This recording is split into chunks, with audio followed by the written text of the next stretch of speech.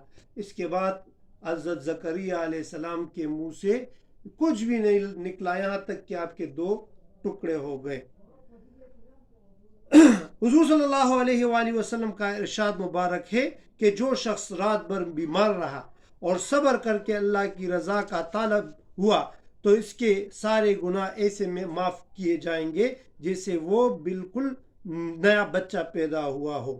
اچھا، یہ بھی فرماتے ہیں کہ ایک فرمان ہے کہ جو شخص 40 روز تک اس پر بیماری نہیں آتی یا رنج نہیں آتا تو اللہ کے ہاں کیا خاک بھلائی حاصل ہوگی اس کو، یعنی جس شخص پر کوئی مصیبت نہیں آتی 40 دن تک یا کوئی بیماری نہیں آتی وہ ڈر جائے، کیونکہ اس کے یعنی وہ جو گناہ ہے وہ نہیں معاف ہوتے، جو نیکیاں ہیں وہ نہیں لکھی جاتی۔ حضرت معاذ بن جبل رضی اللہ تعالیٰ عنہ کا قول ہے کہ جب بندہ بیمار ہو جاتا ہے تو اس کے بائیں کے فرشتے کو حکم دیا جاتا ہے کہ اس کے گناہ لکھنا بند کر دے، اور اس کے دائیں ہاتھ کے جو فرشتے ہیں اس کو کہا جاتا ہے کہ اس کے نامہ اعمال میں بہترین نیکیاں لکھ لو۔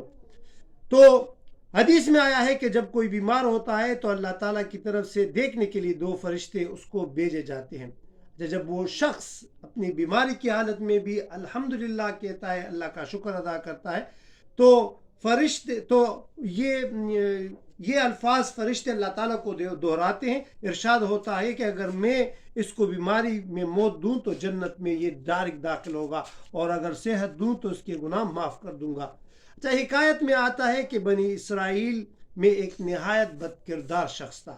حضرت موسیٰ علیہ السلام کے زمانے کا واقعہ ہے۔ اس شخص نے کی بدکاری اور اس کے جو ہے تکالیف سے لوگ بہت تنگ آ گئے تھے، تو لوگ جمع ہو گئے اور حضرت موسیٰ علیہ السلام کو درخواست کی کہ اس طرح یہ بندہ، اس سے ہمیں بہت زیادہ تکلیف ہے۔ موسیٰ علیہ السلام نے اللہ کے برگاہ میں غار طور پر وہ گئے اور اللہ تعالیٰ سے وہ مخاطب کلام کیا کہ یا اللہ، اس بندے سے لوگ جو ہے وہ عاجز آ گئے ہیں، تنگ آ گئے ہیں، اور یہ لوگوں کو تنگ کر رہا ہے۔ تو اللہ تعالیٰ نے ان کو کہا کہ اس شخص کو نکال لو، اور ایسا نہ ہو کہ اس کی بدکاری اور اس کے گناہوں کی وجہ سے میں پورے بستی پر جو ہے آگ نہ برساؤں۔ تو حضرت موسیٰ علیہ السلام نے لوگوں سے مل کر اس شخص کو اللہ کے حکم سے اس بستی سے نکالا، اس وادی سے نکالا۔ وہ شخص جنگلوں میں چلا گیا اور جنگلوں میں ایک غار میں رہنے لگا۔ غار میں اس پر بیماری آئی اور وہ بہت سخت بیمار ہوا۔ پہلے تو اس نے یہ خواہش کی کہ اگر کاش میرے والدین ہوتے تو وہ میری تیمارداری کرتے، کاش میری بیوی اور بچے ہوتے تو وہ میرے خدمت کرتے، لیکن جب اور بیمار ہو گیا تو اس نے اپنا رجوع اللہ کی طرف کیا اور اس نے اللہ تعالیٰ سے توبہ کی۔ تو جب اس نے اللہ تعالیٰ کی طرف رجوع کیا تو اللہ تعالیٰ نے 2 فرشتے ماں باپ کی شکل میں اور خاندان کی شکل میں فرشتے بھیجوائے، جو بہت خوش ہوا، لیکن وہ وہی پر پھر وفات پا گیا۔ اور وہی کے ذریعے اللہ تعالیٰ نے موسیٰ علیہ السلام کو حکم دیا کہ جاؤ، میرا ایک دوست فلاں جگہ پر پڑا ہے، اس کا جنازہ کرو، اس کو غسل دو اور اس کا جنازہ کرو۔ اور موسیٰ علیہ السلام نے اعلان کیا کہ اس طرح ایک شخص جو ہے وہ وفات پا گیا ہے، اس کے جنازے میں جو شرکت کرے گا اللہ تعالیٰ اسے بھی جنت نصیب فرمائے گا۔ جب موسیٰ علیہ السلام اور لوگوں نے دیکھا کہ یہ تو وہی شخص ہے جس کو اللہ تعالیٰ نے یہ حکم دیا تھا کہ اس کو بستی سے نکال لے، پھر اللہ تعالیٰ پورا واقعہ اس کو سناتا ہے کہ اس شخص نے آخری عمر میں مجھ سے رجوع کیا، توبہ کیا، تو یہ ابھی میرا بہترین دوست ہے اور اس کے سارے گناہ معاف کر دیے گئے ہیں۔ وہب بن غنبہ سے روایت ہے کہ ایک نبی، نام منشن نہیں ہے، 50 سال تک اس نے عبادت کی، اس پر وہی نازل ہوئی کہ میں نے تجھے بخش دیا، اللہ تعالیٰ فرماتے ہیں۔ تو جواباً اللہ تعالیٰ سے وہ نبی فرماتے ہیں کہ میں نے تو کوئی گناہ ہی نہیں کیا، تو بخشش کی کیا بات ہے؟ اللہ تعالیٰ کو یہ بات پسند نہ آئی اور اللہ تعالیٰ نے اس نبی کا ایک رگ بند کیا، جس کی تکلیف کی بدولت وہ ساری رات سو نہ سکا۔